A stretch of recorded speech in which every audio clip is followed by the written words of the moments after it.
लगभग 480 साल तक संघर्ष चलता है, लेकिन भारत पर तो छोड़ो, मुस्लिम आक्रमणकारी जो है वो राजस्थान पर भी कब्जा नहीं कर पाते हैं। दुर्भाग्य की बात यही है कि ये जो 480 साल का इतिहास है, ये हमारे किताबों से ही गायब कर दिया गया और सर्वप्रथम भारत में दिल्ली सल्तनत की स्थापना होती है। जो राजस्थान 480 साल तक नहीं हारा था, जैसे ही वो हारता है, अगले 100 साल में संपूर्ण भारत पर कब्जा हो जाता है। की स्थिति ये थी कि मेवाड़ जो था, उसको लेने तक के लिए मुस्लिम जो शासक थे वो तरस गए थे कि दिल्ली पर कब्जा होने के बावजूद मेवाड़ और मुगलों के बीच जो युद्ध हुए थे, उनमें से लगभग 80 से 90% युद्ध मेवाड़ ने जीते हैं। जैसे ही उन्हें पता चलता था कि राजा रणभूमि में युद्ध हार गए या शहीद हो गए हैं, तो वो जोहर कर लेती थी। मोहम्मद गोरी इस तरीके से हारा था कि उसको अपनी जान बचाने के लिए छुपते छुपाते अपनी राजधानी भागना पड़ा था। राजस्थानियों के तो खून में ही वीरता होती है।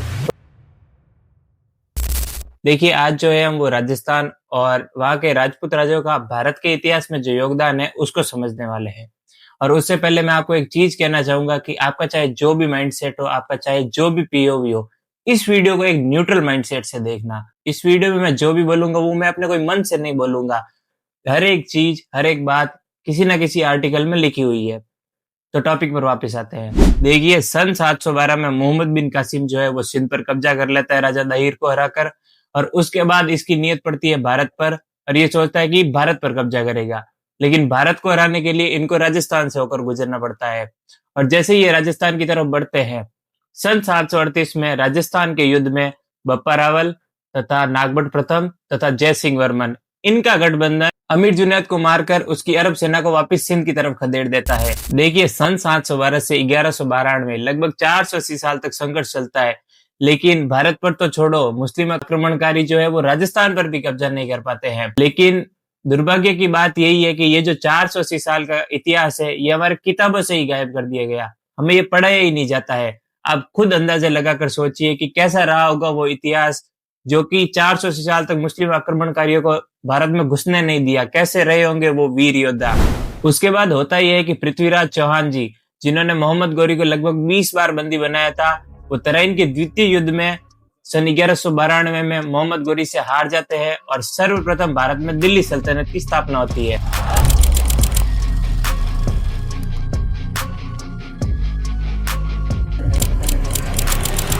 और जैसे ही दिल्ली सल्तनत की स्थापना होती है, लगभग अगले 100 साल में संपूर्ण भारत पर कब्जा हो जाता है। कुछ कुछ एरिया उसमें छूट गए थे।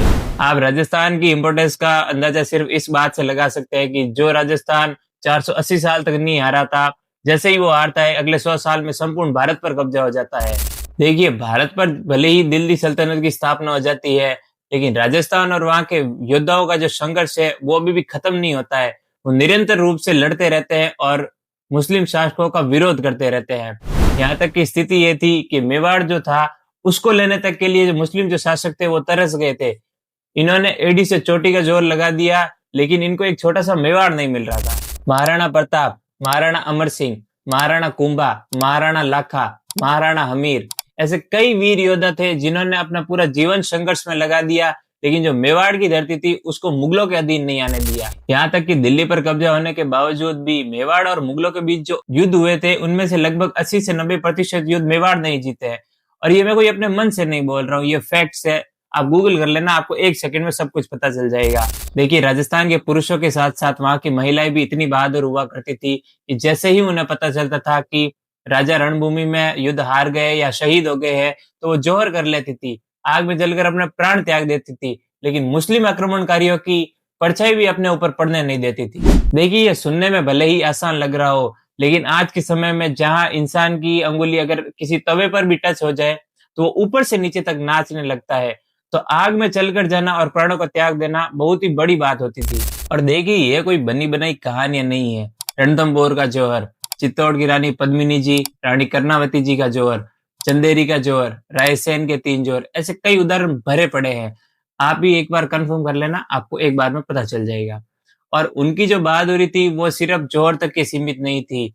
पन्ना दाई जी, जिन्होंने महाराजा उदय सिंह, जो कि महाराणा प्रताप जी के पिताजी थे, उनको बचाने के लिए अपने बेटे चंदन का बलिदान दे दिया। यहाँ तक कि युद्ध भूमि में भी हमारे यहाँ की जो महिलाएं थी, वो मुस्लिम आक्रमणकारियों को धूल चटा देती थी। सन 1178 कायंद्रा का युद्ध, जिसमें रानी नाइकी देवी जी के नेतृत्व में मोहम्मद गोरी इस तरीके से आ रहा था कि उसको अपनी जान बचाने के लिए छुपते छुपाते अपनी राजधानी भागना पड़ा था। देखिए, राजस्थान का जो इतिहास है वो कोई मजाक नहीं है या वो कोई एक दिन में नहीं बना है। यहाँ की पीढ़ियों ने संघर्ष किया, अपना बलिदान दिया, लेकिन किसी की अधीनता स्वीकार नहीं की।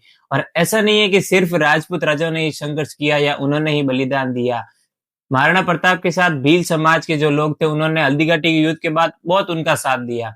महाराजा सूरजमल जी, जो जाट समाज थे, उन्होंने अपने जीवन काल में मुगलों के खिलाफ लगभग 80 युद्ध लड़े और लगभग सभी के सभी जीते थे।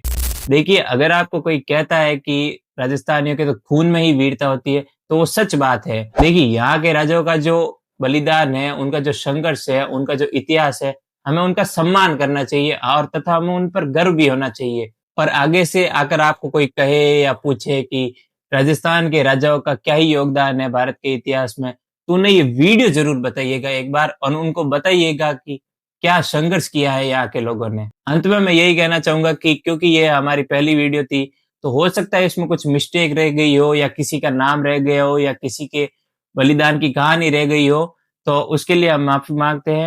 और आपको एक ही चीज कहना चाहूंगा कि आपका कोई भी सजेशन हो वो आप हमको कमेंट बॉक्स में बता सकते हैं, हम उसमें सुधार करने का प्रयास जरूर करेंगे। धन्यवाद।